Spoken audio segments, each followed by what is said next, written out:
என்று ஓதிடுவேனால் உள்வினையாவுமே தள்ளிடுவாய் மனமே ஓம் சிவசக்தி என்று ஓதிடுவேன்.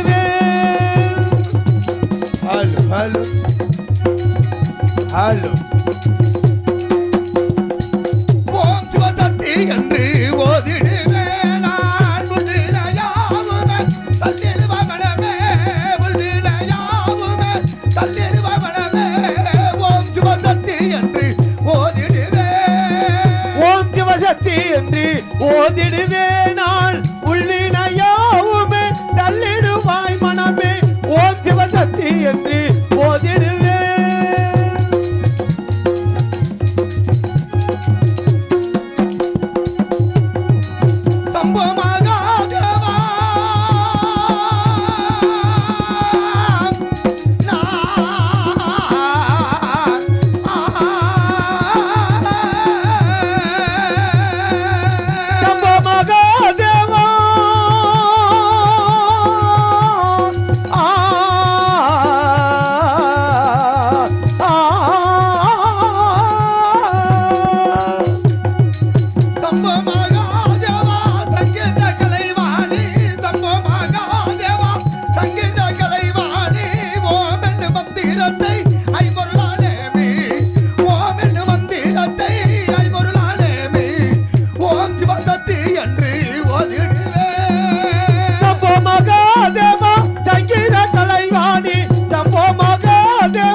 ஓம் சிவசக்தி என்று ஓதிடுவேன்.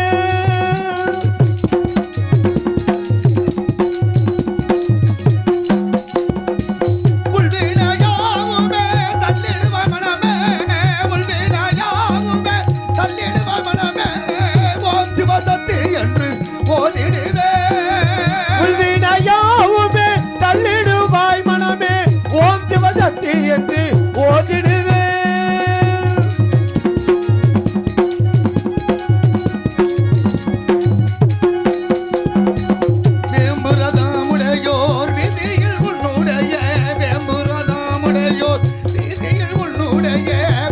அவதாரம் கொண்டு பச்சை நிறமுடைய முறையார் வீதியில் உன்னுடைய பாம்பவதாரம் கொண்டு பச்சை நிறமுடையார்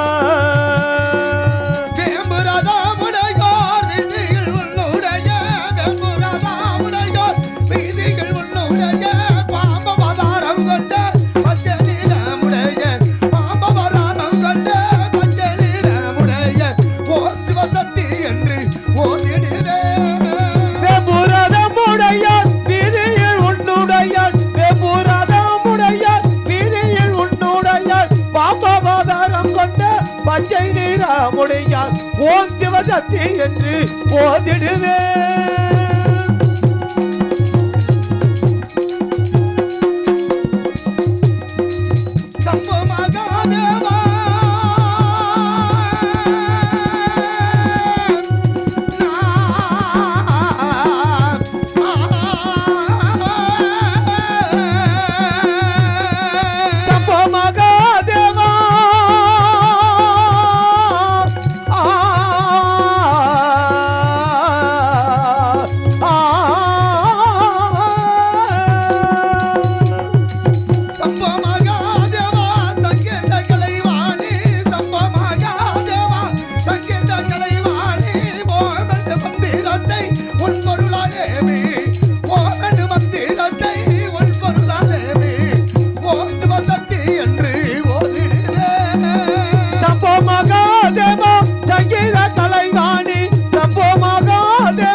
மந்திரத்தை உள்பொருளாய் நேமி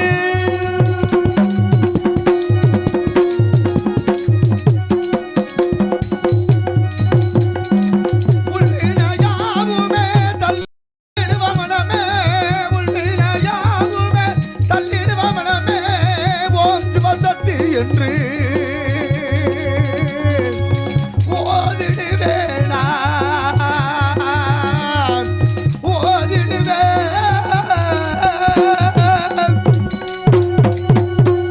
வணக்கம்.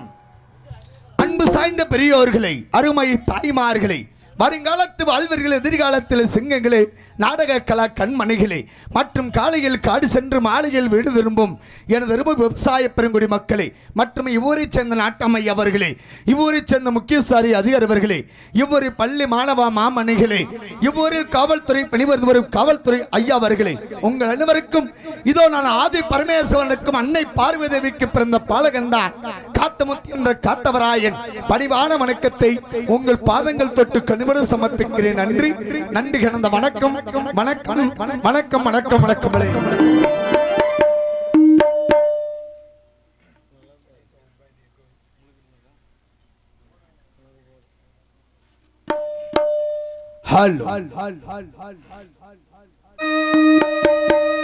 அகர முதல் எழுத்தெல்லாம் அறிய வைத்தாய் தேவி,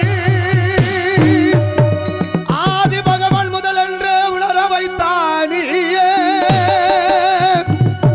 எலிசை நாடக தீபம் ஏற்றி வைத்தாய் தாயே, இன்றவன் நெஞ்சை இன்று குளிர வைத்தாய் தாயே. அகர முதல எழுத்தெல்லாம் அறிய வைத்தாய் தேவி, ஆதி பகவான் முதலன்று உணர வைத்தாய். அகர முதல எழுத்தெல்லாம் அறிய வைத்தாய் தேவி, அகர முதல எழுத்தெல்லாம் அறிய வைத்தாய் தேவி, ஆதி பகவான் முதலன்று உணர வைத்தாய். அகர முதல எழுத்தெல்லாம் அறிய வைத்தாய் தேவி,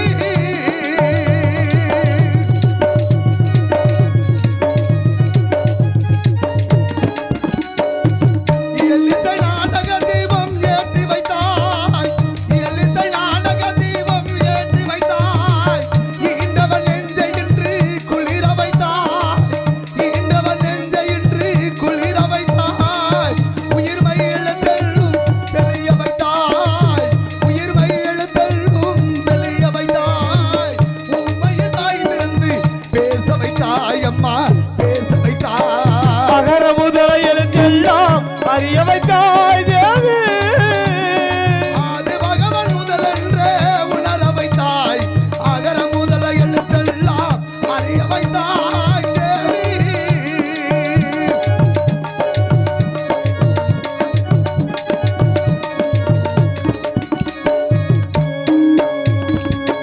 என்னும் எழுத்தெல்லும் கண் திறந்தாய், என்னும் எழுத்தெல்லும் கண் திறந்தாய். ஏற்றம் தரும் புலமை ஆற்றல் தந்தாய், ஏற்றம் தரும் புலமை ஆற்றல் தந்தாய்.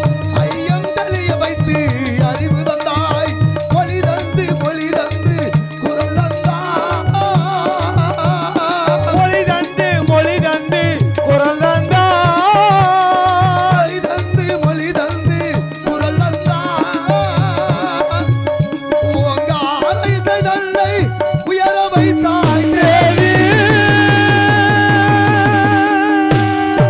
அகர முதல் எழுத்தெல்லாம் ஆதி பகவான் முதற்றே உலகு என்று திருவள்ளுவர் கிழக்கியம் பாடியது போல் இங்கு வெற்றி நடை போட்டு அமர்ந்திருக்கும் அத்தன் அன்புள்ளங்களுக்கும் மீண்டும் ஒரு முறை கரங்கொப்புகிறேன். நன்றி நன்றி கிடந்த வணக்கம் வணக்கம் வணக்கம் வணக்கம் வணக்கம் பலே.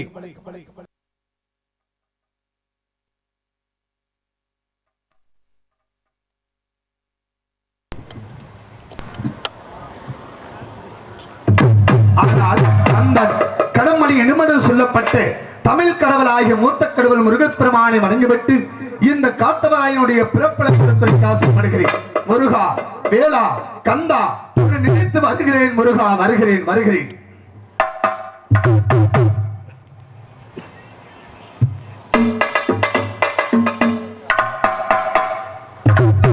ஹலோ. தீர்த்தம் கட்டும் தேவர் மலை, தேவரல்லா வாழும் மலை, புனியம்பட்டி சோலையிலே கந்த வேலையா, பூசமுக வேலவர்க்கு முருகா.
என்னுடைய நாடகத்திலே எத்தனை ஒரு குற்றம் காணலாம், குறை காணலாம்.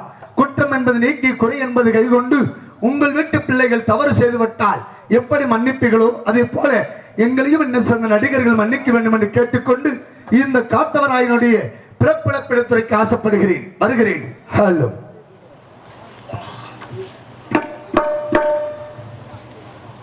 ஹலோ. பரமசிவன் கழுத்தில் இருந்து பாம்பு கேட்டது, கருடா சௌக்கியமா? யாரும் இருக்கும் இடத்தில் இருந்து கொண்டால் எல்லாம் சௌக்கியமே. கருடன் சொன்னது அதில் அர்த்தம் உள்ளது. பரமசிவன் கழுத்தில் இருந்து பாம்பு கேட்டது, கருடா சௌக்கியமா? யாரும் இருக்கும் இடத்தில் இருந்து கொண்டால் எல்லாம் சௌக்கியமே. கருடன் சொன்னது அதில் அர்த்தம் உள்ளது.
யாரு இருக்கும் இடத்தில் இருந்து கொண்டால் எல்லாம் சட்டது. கருடன் சொன்னது அதில் அர்த்தம் உள்ளது.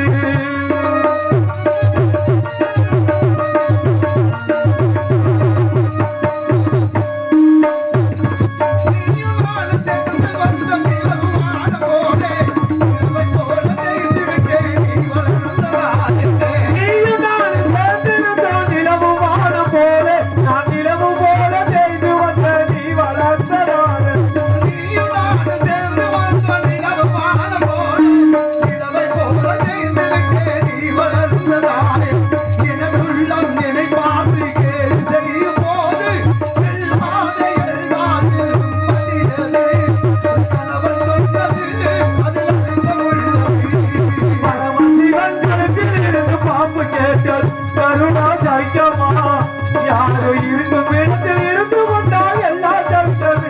கருடம் சொன்னது அதில் மருத்துவம் உள்ளது, அதில் மருத்துவம் உள்ளது, அதில் மருத்துவம் உள்ளது.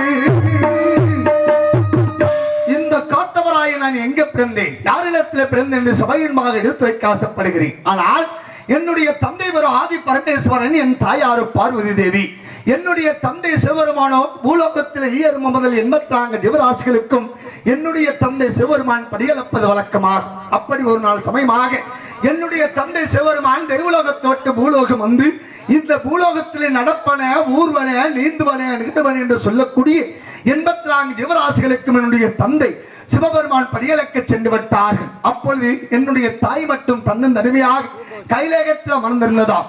அப்பொழுது உலக சஞ்சீரம் நாம் செய்துவிட்டு நாரதர் முனிவராகப்பட்டவர் அந்த விண்ணுலகத்தை விட்டு மண்ணுலகம் வந்து என் தாயிடத்தில் வந்து ஒரு கலகத்தை ஏற்படுத்தினார். எப்படி என்றால், தாயே, நீங்கள் மட்டும் தன்னன் தனிமையாக இந்த கைலாகத்தில் வந்திருக்கிறார். என்னுடைய தந்தை சிவபெருமான் எங்கென்று கேட்டார்களாம். நாரத முனிவராகப்பட்டவர். அப்பொழுது என் தாய் எடுத்து சொன்னதா, அண்ணா, உன்னுடைய தந்தை சிவபெருமானோ இந்த பூலோகத்திலே எரும முதல் 84 ஜீவராசிகளுக்கும் உன்னுடைய தந்தை சிவபெருமான் படிகளுக்கு சென்று விட்டார்கள் அண்ணா என்று எடுத்து சொன்னதாம் என்னுடைய தாய். அதற்கு நாரத முனிவராகப்பட்டவர், உண்மையாகத்தான் என்னுடைய தந்தை சிவபெருமான் இந்த பூலோகத்திலே 84 ஜீவராசிகளுக்கு படிகளுக்கு சென்று விட்டார்களா என்று கேட்டார்களா. உண்மையா பொய்யா நான் எப்படி தெரிந்து கொள்வது என்று என்னுடைய தாய் பார்வதி தேவி நாரத முனிவரிடத்திலே கேட்டதாம். அந்த நாரத முனிவராகப்பட்டவர், உன்னுடைய கணவரை நீ சோதித்து பார்க்க வேண்டும் சொன்னார். ஒரு கட்டணமே பிடித்து தங்கச் சிமிழிலே போட்டெடுத்து தன்னுடைய முந்தாங்கி சிலையில் முடிந்து வைத்துக் கொள். நீ அடைத்து வைத்த கட்டணமுக்கும் உன்னுடைய கணவர், அதாவது என்னுடைய தந்தை சிவபெருமான் எப்படி படியளப்பார் என்று சோதித்து பார்க்கலாம் என்று சொல்லிவிட்டு நாரத முனிவராகப்பட்டவர் விண்ணுலகுக்கு சென்று விட்டார்கள். அதன் பிறகு என்னுடைய தாய் என்னுடைய தந்தை சிவபெருமானை சோதித்து பார்க்கிறேன் சொல்லி ஒரு கட்டணமே பிடித்து தங்கச் சிமிழிலே போட்டெடுத்து தன்னுடைய தாய் முந்தாங்கி சிலையிலே முடிந்து கொண்டார்கள். அதன் பிறகு என்னுடைய தந்தை சிவபெருமான் இந்த பூலோகத்திலே எரும முதல் 84 ஜீவராசிகளுக்கும் என்னுடைய தந்தை சிவபெருமான் படிகளந்து விட்டு என்னுடைய தாய் இருக்கக்கூடிய இருப்பிடத்துக்கு வருகின்றார்கள். அப்படி என்னுடைய தாய், சாமி வாருங்கள் அமருங்கள் என்று எடுத்து சொன்னதாம் என்னுடைய தாய். அதன் பிறகு நீங்கள் பூலோகத்தில் 84 ஜீவராசிகளுக்கும் படியிழந்து வந்து விட்டீர்களா சாமி என்று கேட்டதாம். அதற்கு என்னுடைய தந்தை சிவபெருமான், தேவி, என்றைக்கு கேட்காத கேள்வி என்றதிலும் ஏன் கேட்கிறாய்? நான் பூலோகத்தில் அனைத்து ஜீவராசிகளுக்கு படியிழந்து வந்து விட்டேன் என்று என்னுடைய தந்தை சிவபெருமான் என் தாயிடத்தில் எடுத்து சொன்னார்கள். அப்பொழுது என்னுடைய தாய் பார்வதி தேவி கைலேகத்தில் சற்று ஓரமாக சென்று அடைத்து வைத்த தங்கச் சிமிழை திறந்து பார்க்கும் பொழுது அடைத்து வைத்த ஒரு கட்டணமாகப்பட்டது தனக்கு போதுமான எரியை கவ்விக்கொண்டிருந்த காரணத்தினால் என்னுடைய தாய் முகமாட்டத்தோடு வந்து என்னுடைய தந்தை சிவபெருமான் முன்னரையில் இருக்கின்றார்கள். தேவி, இன்று ஏன் முகமானது வாட்டமாக இருக்கின்றது? எதற்காக வாட்டமாக இருக்கிற தந்தை சிவபெருமான் கேட்ட பொழுது, சாமி, உங்கள் மீது சந்தேகம் கொண்டு, உங்கள் தொழில் மீது சந்தேகம் கொண்டு தாங்களிடத்தில் ஒரு சோதனை நடத்தி விட்டேன். அதற்காக நீங்கள் என்ன தண்டனை கொடுத்தாலும் நான் ஏற்றுக்கொள்வேன் என்று கூறியதா என்னுடைய தாய். அதற்கு தந்தை சிவபெருமான் கூறுகிறார்கள், என்னையே சோதித்து பார்த்து விட்டாய், உனக்கு மன்னிப்பே கிடையாது. அப்படி மன்னிக்க வேணுமானால் இல்லறம் மறந்து திருவரும் கொண்டு நீயோ 12 வருடமாக தவம் செய்த தேவி என்று என்னுடைய தந்தை சிவபெருமான் ஆணையிட்டார்கள். அதற்கு என் தாய் எடுத்து சொன்னார்கள், நான் உங்களை சோதித்து பார்த்ததினால் 12 வருடமாக தவம் செய்யணும் என்றால் எனக்கு யாரையாவது துணைக்கு அனுப்புங்கள் சாமி என்று கேட்டதாம் என்னுடைய தாய். அதற்கு தந்தை சிவபெருமான் கூறுகிறார்கள், நமது மூத்த மகன் கணபதி இருக்கிறான், அண்ணவன் அழைத்துக் கொண்டு போய் காவலாக வைத்து 12 வருடமாக தவம் செய்திருவாய் தேவி என்று என்னுடைய தந்தை சிவபெருமான் ஆணையிட்டார்கள். அதற்கு என்னுடைய தாய் எடுத்து சொன்னார்கள், நமது மூத்த மகன் கணபதிக்கோ சித்தி பொத்தி என்று 2 மாதங்கள் உண்டு. அது மட்டும் அல்லாமல் தாயை போல் தார வேண்டும் என்று ஆற்றங்கரையில் குளத்துக்கரையில் கொண்டிருக்கிறான். அண்ணவன் வந்து எனக்கு 12 வருடமாக காவலாக இருக்க மாட்டான் சாமி என்கிறார்கள் என்னுடைய தாய். அதற்கு தந்தை சிவபெருமான் மீண்டும் கூறுகிறார்கள், நமது இளைய மகன் வடிவேலன் இருக்கிறான், அண்ணவன் அழைத்து செல்வாய் தேவி என்று என்னுடைய தந்தை சிவபெருமான் ஆணையிட்டார்கள். அதற்கு என்னுடைய தாய் எடுத்து சொன்னார்கள், நமது இளைய மகன் வடிவேலனுக்கோ வள்ளி தெய்வானை என்று 2 மாதர்களை மணந்து குன்று இயக்கமெல்லா குமரனாக வேண்டும் என்று சொல்லி அன்றொரு நாள் சாபத்தை கொடுத்தும் அந்த குமரனை கொண்டு வந்து எனக்கு காவலாக வைத்து விட்டால் குன்றுதோறு கொண்டாடி வரக்கூடிய பக்தர்களுடைய பாவத்துக்கு ஆளாக வேண்டாம் சாமி என்கிறார்கள் என்னுடைய தாய். அதற்கு தந்தை சிவபெருமான் கைலகத்தில் வந்து சிந்தித்து பார்க்கிறார், யாரை துணைக்கு அனுப்பும் என்று சிந்தித்து பார்க்கும் தருவாயிலே என்னுடைய தந்தை சிவபெருமானின் நெற்றி வேதியானது கொட்டத் தொடங்கியது. அந்த நெற்றி வேதியை வளைத்து எறிந்தாராம். மனத்திலும் கானகத்தில் விழுந்தது. மனத்தில் அவதரித்தால் வணங்காத்தான் என்றும் இந்த கானகத்திலே அவதரித்தால் எனக்கு காத்தவராயன் என்று பெயர் வைத்தார்கள். தேவி, இவனத்துக்கு சென்று அந்த காஞ்சிபுரம் எல்லை கம்மான திக்கரை ஓரமாக அலாமரத்தடியிலே தொட்டில் கட்டி போட்டுவிட்டு நீயோ 12 வருடமாக தவம் செய்திருவாய் தேவி என்று என்னுடைய தந்தை சிவபெருமான் ஆணையிட்டார்கள். அப்படி என்னுடைய தாய் என்னை மார் மீது தோல் மீது தூக்கி கொண்டு அந்த காஞ்சிபுரம் எல்லை கம்மான திக்கரை ஓரமாக அலாமரத்தடியிலே தொட்டில் கட்டி போட்டுவிட்டு என்னுடைய தாய் 12 வருடமாக தவம் செய்து வந்தார்கள். அப்படி 12 வருடமாக தவம் செய்தரும் தருவாயிலே கொல்லிமலை கன்னிகள் 7 பேர்கள் குழந்தை செல்வத்திற்காக என்னுடைய தாயை வந்து தரிசித்து விட்டு, அம்மா இந்த தொட்டிலில் இருக்கக்கூடிய குழந்தையை கொடுத்தால் நாங்கள் நன்றாக வளர்த்து வருகிறோம் என்று என் தாயிடத்தில் கேட்டார்கள். அப்போது என்னுடைய தாயோ அந்த 7 கொல்லிமலை கன்னிகளிடம் தூக்கி கொடுத்து விட்டார்கள். அந்த 7 கன்னிமார்கள் தூக்கி சென்று என்னை நாளொரு வண்ணம் பொழுதொரு மணி வளர்த்து வந்தார்கள். வளர்த்து வந்தது மட்டுமல்லாமல் எனக்கு இந்திரஜாலம், அந்தரஜாலம், யானையேற்றம், குதிரையேற்றம், வில்யுத்தம், மல்யுத்தம், கூடு விட்டு கூடு வாய்தல், மோடி வைப்பது, மோடி எடுப்பது, பல வித்தைகளை கற்றுக் கொடுத்தார்கள். அந்த 7 கன்னிமார்கள் நன்றாகவே கற்றுத் தெரிந்தேன். ஒரு நாள் சமயமாக அந்த 7 பேர்கள் ஒன்று கூடி அடே மகனே, அடே மகனே என்று வரவழைத்தார்கள். அப்பொழுது நான் கேட்டேன், தாயே என்னை 7 பேர்களும் மகனே மகன் என்று அழைக்கின்றீர்களே, என்னை பெற்றெடுத்த தாய் யாரம்மா என்று கேட்டேன். அப்பொழுது அந்த 7 கன்னிமார்களுக்கு சொன்னார்கள், நாங்கள் வந்து உனக்கு வளர்ப்பு தாய் தான். அப்படி உன்னுடைய பெற்ற தாயை காண வேண்டும் சொன்னால் காஞ்சிபுரம் எல்லை கம்மான நதிக்கரை ஓரமாக ஆலாமரத்தடியிலே காமாட்சியாக அமர்ந்து கொண்டிருக்கின்றது. அதால் உன்னை பெற்றெடுத்த தாய் என்று சொன்னார்கள். அப்படியானால் என்னுடைய தாயை பார்க்க வேண்டும், எனக்கு விடை கொடுங்கள் தாயே என்று அந்த 7 கன்னிமார்களும் எனக்கு விடை கொடுத்தார்கள்.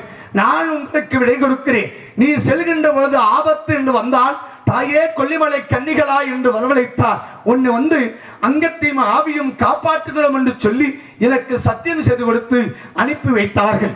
என்னுடைய தாயை பார்ப்பதற்காக காஞ்சிபுரம் எல்லை கம்மான நதிக்கரை ஓரமாக ஆலாமரத்தடிக்கு ஓடினேன். அங்கு சென்று பார்க்கும் பொழுது என்னுடைய தாய் ஆலாமரத்தடியிலே அமர்ந்து வடமுகமாக அமர்ந்து 2 கண்களை மூடி 2 கரங்களை ஏந்தி 12 வடமாக தவம் செய்து வந்தார்கள். அப்படி 12 வடமாக தவம் செய்தும் தருவாயிலே கொல்லிமலை கன்னிகள், அதாவது அந்த காக்கை குருவிகள் எல்லாம் எச்சில் செய்து வைத்திருந்தது. அதை சுத்தம் செய்வதற்காக கங்கை, காவேரி, துங்கபத்ரா ஆறுகளுக்கு சென்று ஜலம் எடுத்து வந்து என் தாயார் தலைமுதல் பாதமாரை ஊற்றி சுத்தம் செய்து குங்குமம் சந்திரமிட்ட அம்மா தாயே காமாட்சி என்று வரவழைத்தேன். அப்பொழுது என்னுடைய தாய் என்னை கண்விழித்து பார்க்கவில்லை. அதன் பிறகு என்னுடைய தாயின் தவத்துக்கு நேராக செங்கிரத்தண்டாக உருமாறி முளைத்து நின்றேன். நிழலாகப்பட்டது என் தாயார் தவத்தில் வீசவும் என்னுடைய தாயாகப்பட்ட 12 வட தவமே குறைந்து வந்தது. 12 வட தவமே குறைந்து வருகிறது. இவன் யாராக இருப்பான் நினைத்து என்னை உயிரெழுப்பி நீ யாரா என்று கேட்டது. தாயே, நான் தான் உனது மகன் காத்தமுத்தி என்ற காத்தவராய வந்திருக்கிறேன். தாயிடத்தில் எடுத்து சொன்னேன், மகனே காத்தவராயா, இனி எங்கும் செல்ல வேண்டாம். எனக்கு பக்கத்துணையாக இருந்து மல்லிகை செண்பகம் அழகாம் எடுத்து என்னுடைய பாதத்தில் வைத்து காலை மாலை உச்சி என்று சொல்லப்பட்ட 3 வேளைகள் முப்பூச்சிகளை செய்து வர வேண்டும் என்று என்னுடைய தாய் அன்னை காமாட்சி எனக்கு ஆணையிட்டார்கள். அன்று முதல் இன்று வரை அன்னை காமாட்சிக்கு மலர்களை சேகரித்து தாயாருக்கு பாத பூஜைகள் செய்வது இந்த காத்தவராயனுடைய வழக்கமாகும். அப்படி ஒரு நாள் சமயமாக என்னுடைய தாய்க்கு பாத பூஜைகள் செய்வதற்காக என்னுடைய நந்தவனத்திற்கு மலர் வரிக்க சென்றேன். என்னுடைய நந்தவனத்தை பார்த்தால் அந்தி நேரத்திலே அழகாக பூத்திருக்கும். அதிகாலையில் எழுந்தவுடனே பார்த்தால் பூத்த மலர்கள் எல்லாமே காணாமல் போய்விடுகிறது. என்ன ஆச்சரியம்! நம்முடைய நந்தவனத்தில் இருக்கக்கூடிய மலர்கள் அனைத்தும் காணாமல் போய்விடுகிறது என்று நினைத்து ஒரு நாள் சமயமாக என்னுடைய நந்தவனத்துக்கு அருகாமல் இருக்கக்கூடிய ஒரு மரத்தில் ஏறி ஒரு கிளையில் அமர்ந்திருந்தேன். அப்பொழுது தெய்வலோக கன்னிமார்கள் 7 பேர்கள் தெய்வலோகத்தை விட்டு பூலோகம் வருகிறார்கள். பூலோகம் வந்து என்னுடைய நந்தவனத்தை வந்து மலர்கள் எல்லாம் பறித்து கம்மா நதிக்கரையில் வைத்துவிட்டு அவர்கள் தூளாடி அவிழ்த்து நதிக்கரையில் வைத்துவிட்டு அந்த 7 கன்னிமார்களும் அந்த கம்மா நதியிலே நீராடி கொண்டிருக்கிறார்கள். அப்பொழுது நான் தந்திர விஷயமாகவே மரத்தை விட்டு கீழே வந்தேன். கீழே வந்தவுடனே அந்த 7 கன்னிக்கு இளைய கன்னி துயிலாடி எடுத்துக்கொண்டு புளிய மரத்து பொந்தில் வைத்துவிட்டு மீண்டும் மரவேறி பார்த்து கொண்டிருக்கிறேன். அப்படி மரவேறி பார்த்து கொண்டிருக்கும் தருவாயிலே அந்த 7 கன்னிமார்கள் நீராடி விட்டு கரையேறி வருகிறார்கள். கரையேறி வந்து அவர் ஒரு துயிலாடு உடுத்திக் கொண்டார்கள். ஆனால் அந்த 7வது கன்னி இளைய கன்னி துயிலாடே இல்லாத காரணத்தினால் அப்பெண்பால அவமானம் தாங்க முடியாமல் மறுபடியும் ஆற்றில் இறங்கி தன்னுடைய உயிரியை மடித்தால் அந்த 7வது கன்னியோ அந்த 6 கன்னிகளை தெய்வலோகம் சென்று என்னுடைய தந்தை சிவபெருமானிடம் வரையிட்டார்கள். என்னுடைய தந்தை சிவபெருமான் அங்கிருந்த வண்ணமாக அங்கார கோபத்துடன் வந்து யாரா என் பணிப்பெண் சிலையை திருடியவன் என்று கேட்டார். அதற்கு நான் தான் என்றேன் தந்தையே என்று எடுத்து சொன்னேன். அதே சண்டாளனே, ஒரு பெண்ணுடைய பாவத்தை ஏற்றுக்கொண்டாயே அப்படி என்று என்னுடைய தந்தை சிவபெருமான் என்னிடத்தில் அங்காரமாக்கு வாக்குவாதம் செய்தார்கள். ஏன் தந்தையே, என்னுடைய நந்தவனத்தில் மலர்களை திருடியது குற்றம் இல்லையா, அன்னவளை ஆடைய திருடியது குற்றமா என்று எதிர்த்து வாழாதேன் என்னுடைய தந்தை சிவபெருமானிடம். அப்படி என்னுடைய தந்தை சிவபெருமான் ஒரு சாபத்தை கொடுக்கிறார். எப்படியானால் அந்த தெய்வலோக கன்னிமார்கள் 7வது கன்னி இளைய கன்னி துயிலாடு எடுத்து நீ மறைத்த காரணத்தினால் நீ ஒரு நாள் கழுகு மரத்திலேற்று காய்ந்து விழுந்து என்று சாபத்தை கொடுத்தார் என்னுடைய தந்தை சிவபெருமான். சாபத்தை கொடுத்து விட்டு மீண்டும் தெய்வலோகம் சென்று விட்டார்கள். அதன் பிறகு என் தாயாருக்கு நந்தவனத்தில் மலர் எடுத்து தாய்க்கு காலை மாலை உச்சி என்று சொல்லப்பட்ட 3 வேளைகள் பூஜைகளை செய்துவிட்டு, அம்மா இன்றோ வெள்ளிக்கிழமை வேட்டையாடி வருகிறேன் தாய் என்று கேட்டேன். மகனை காத்தவராயா, நீயோ கீழ்முகமாக போய் வா, வடதிசையும் போய் வா, மேல் திசை போகாது, தென் திசை போகாது என்று என்னுடைய தாய் காமாட்சி எனக்கு ஆணையிட்டார்கள். தாயின்னு சொல்லி மீறி மேற்கு முகமாக சென்றால் என்னதான் நடக்குமோ சென்று பார்த்துக்கலாம் என்று மேற்கே மலையாள தேசம் மங்கிலத்து எல்லை தொட்டியத்து கிராமம் சென்று தொட்டியத்து கிராமத்திலே ஒரு பாம்பாட்டி சித்திரம் போல சென்று பாம்புகளை வைத்து அந்த தொட்டியத்து கிராமத்திலே அம்மா தாயே பிச்சை என்று கேட்டேன். அந்த தொட்டியத்து கிராமத்திலே எனக்கு யாரு பிச்சை போட மறுக்கின்றார்? காரணம், எங்கள் ஊர் தொட்டியத்து சின்னான் எஜமான் இல்லாமல் நாங்கள் யாரும் பிச்சை போட மாட்டோம் என்று அந்த ஊர் மக்கள் அனைவருமே இடத்தில் மறைக்கின்றார்கள். அதன் பிறகு எனக்கு கோபமாகி பாம்புகளை புரண்டோடுபடி செய்தேன். பாம்புகள் புரண்டோட மக்கள் எல்லோரும் திரண்டோடி தொட்டியத்து சின்னானை முறையிட்டார்கள். தொட்டியத்து சின்னானும் அங்க வங்க ஆங்கிலத்துள் பல்கெடுத்து மீச முறுக்கி ஓஹோ இடத்தில் ஓடி வந்து, நீ யாரடா? என்ன விட மந்திரத்தில் வல்லவனா அல்லது தந்திரத்தில் வல்லவனா? அப்படி தந்திரத்தில் வல்லவனாக இருந்தால் நான் மோடி வைக்கின்றேன். அந்த மோடியை நீ எடுத்து விட்டு ஆனால் உனக்கு நான் அடிமை. அப்படி எடுக்கவில்லை ஆனால் எனக்கு நீ அடிமறை தெரிவித்தான். அந்த தொட்டியத்தை சொன்னான். நாங்கள் இருவருமே வாழ்விறக்கங்கள் பேசினோம். பேசிக்கொண்டிருக்கும் தருவாயிலே அவருடைய தந்தை ராமாநாயக்கர் வந்து 7 எலுமிச்சம் அளவில் ஆட்டுத்தலை 7 கோழி முட்டைகள் வைத்து சில மோடிகள் வைத்தார். சில மோடிகள் எடுத்தேன். சில மோடிகள் எடுக்க முடியாமல் மயங்கி விழுந்தேன். அந்த வீதி மார்க்கமாக ஆபத்து பாண்டவன் பரந்தாமனுடைய பிள்ளைகள் மாங்கருப்பி பூங்கருப்பி இருவரும் தயிர் போர் விட்டுவிட்டு அந்த வீதி மார்க்கமாக வரும்பொழுது அத்தை மகன் காத்தவராய சாமி மயங்கி கிடக்கிறானே, இன்னும் சற்று நேரம் இருந்தால் இன்னவன் உயிரே போய்விடுமே என்று நினைத்து எனக்கோ திருநீர் தண்ணீர் ஊற்றி மயக்கம் தெளி வைத்தார்கள். மயக்கம் தெளிந்தவுடனே அந்த ராமாநாயக்கர் தொட்டியத்தை சின்னான் வைத்த மோடியை அணைத்து எடுத்தேன். அந்த தொட்டியத்தை சின்னானோ எனக்கு அடிமையானான். அண்ணவன் அழைத்து வந்தேன். என் தாய் இருக்கக்கூடிய இடமாகப்பட்டது காஞ்சிபுரம் இல்லை கம்மான திக்கரை ஓரமாக தாயினுடைய ஆலயத்துக்கு அழைத்து வந்தேன். அப்போது என்னுடைய தாய் காமாட்சி, மகனே காத்தவராயா, இவன் யார் என்று கேட்டது. நான் அண்ணன் நடந்த விவரத்தை என் தாயிடத்தில் ஒன்றிடாமல் எடுத்து சொன்னேன். மகனை காத்தவராயா, இவன் யாரொருவனும் அல்ல, இவனோ என்னுடைய தங்கை திருவடிக்கண்ணின் மகன்தான். உனக்கு தம்பியாக எனக்கு மகனாக இன்று முதல் என்றுமே அண்ணன் தம்பியாக இருவரும் ஒற்றுமையாக வாழ்ந்து வர வேண்டும் என்று என்னுடைய தாய் காமாட்சி எனக்கு ஆணையிட்டார்கள். அன்று வரை இன்று வரை நான் தம்பி சின்னானும் அண்ணன் தம்பியாக வாழ்ந்தோம். அண்ணன் தம்பியாக வாழ்ந்து நந்தவனத்தில் சென்று மலர் எடுத்தோம். தாய்க்கு பாத பூஜைகளை செய்தோம். அம்மா மீண்டும் வெள்ளிக்கிழமை வந்தது, நாங்கள் வேட்டையாடி வருகிறோம் தாயே என்று நானும் தம்பி சின்னானும் தாயிடத்தில் விடை கேட்டோம். அப்பொழுது அன்னை காமாட்சி மீண்டும் கூறுகிறார்கள், கீழ்முகமாக போய் வா, வடதிசையும் போய் வா, மேல் திசையும் போகாது, தென் திசை போகாது என்று என்னுடைய தாய் காமாட்சி எனக்கு ஆணையிட்டார்கள். தாயின்னு சொல்லி மீறி தம்பி சின்னானும் வேட்டை மார்க்கமாக தெற்கு முகமாக வேட்டைகள் ஆடி சென்றோம். வேட்டைகள் ஆடி களைப்புற்று தம்பி சின்னா எங்கேயாவது தண்ணீர் கிடைக்குமா தம்பி என்று கேட்டேன்.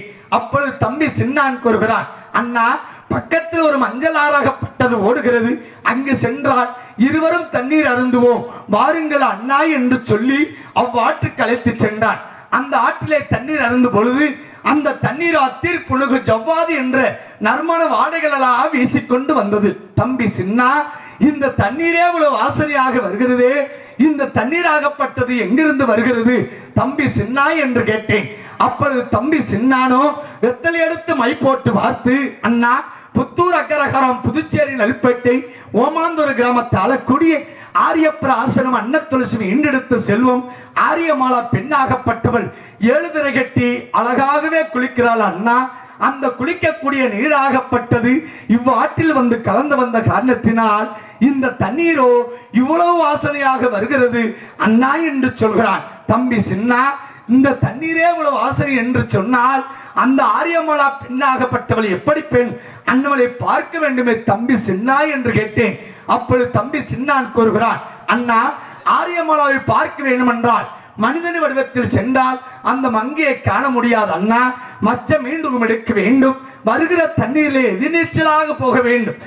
எதிர்நீச்சலாக சென்றால் அந்த ஆரியமாலா பெண்ணை பார்த்துவிட்டு வரலாம் அண்ணா என்று சொல்கிறான். சரி என்று சம்மதித்து நான் மச்ச மீண்டும் எடுத்து வருகிற தண்ணீரிலே எதிர்நீச்சலாக சென்றேன். அங்கு சென்று பார்க்கும் பொழுது அந்த தண்ணீரிலே செல்லும் பொழுது அந்த தண்ணீரிலே வாழப்பட்ட 1000 பெண் கண்டைகள் என்னுடைய அழகிலே மயங்கி என்னை வழிமறித்து கொண்டது. அப்பொழுது என்னால் நகர்ந்து செல்ல முடியவில்லை. அப்பொழுது நான் கற்று வந்த கொல்லிமலை பூதங்களும் மந்திரத்தால் 1000 ஆண்கண்டைகளாக மாறச் செய்தேன். ஆண்கண்டைகளாக மாறச் செய்து ஆண்கண்டையும் பெண்கண்டையும் இணையும்படி செய்துவிட்டு நான் ஒருவன் மட்டும் தன்னந்தனிமையாக போகிறேன். அங்கு சென்று பார்க்கும் பொழுது ஆரியமாலா 7 திரை கட்டி அழகாகவே குளிக்கிறார். 7 திரையை கிழித்து உள்ளே சென்ற அண்டா பிண்டங்களா பார்த்து ரசித்துக் கொண்டிருக்கும் நேரத்திலே அந்த ஆரியமாலா கூந்தலாகப்பட்டது ஒரு கூந்தல் என்னுடைய 2 இறைகளை சுற்றி கொண்டது. என்னாலே நகர்ந்து செல்ல முடியவில்லை. தம்பி சின்னானை மனதார நினைத்தேன். எனது தம்பி சின்னானோ கருட வடிவத்தில் வந்து தூக்கி கதைகளை போட அந்த கூந்தலை எடுத்து பார்க்கும் பொழுது அந்த கூந்தலோ 60 கூந்தலாக தெரிந்தது. அப்பொழுது இந்த கூந்தலே ஒரு அழகு என்று சொன்னார். அந்த கொடியடையால் எவ்வளவு அழகா இருக்க மாட்டார். இந்த மயிலோ இவ்வளவு அழகு என்று சொன்னார். இந்த மயிலுடையால் எவ்வளவு அழகா இருக்க மாட்டார். வாழ்ந்தால ஆரியமாலாவோடு வாழ வேண்டும், இல்லை என்றால் இந்த மண்ணிலே சாக வேண்டும் என்று சொல்லி அன்று வைத்தேன் ஆரியமாலா பெண் மீது ஆசை. அப்படி இருக்கும் தருவாயிலே என்னுடைய தம்பி சின்னானோ மேற்கு மலையாள தேசம் சென்று மனைவி மக்களை ஊர் மக்களை பார்த்துவிட்டு 3 தினத்துக்குள் வருகிறேன் அண்ணா என்று சொல்லி சென்றவன் இன்றோ 4 தினங்கள் ஆகியும் தம்பி சின்னானை காணவில்லை. தம்பி சின்னானையும் வருகை எதிர்பார்த்து தாயாருக்கு சேர வேண்டிய நந்தவனத்தில் மலரெடுத்து அனைவரும் ஒன்று கூடி தாய் காமாட்சிக்கு பாத பூஜைகளை செய்துவிட்டு ஆரியமாலாவை செலுப்பதற்காக அன்னை காமாட்சியிடத்திலே அனைவரும் விடைபெற்று வருவோமே. இதோ தம்பி சின்னானை வருவதை எதிர்பார்க்கலாம். பார்க்கலாம் தம்பி சின்னானை.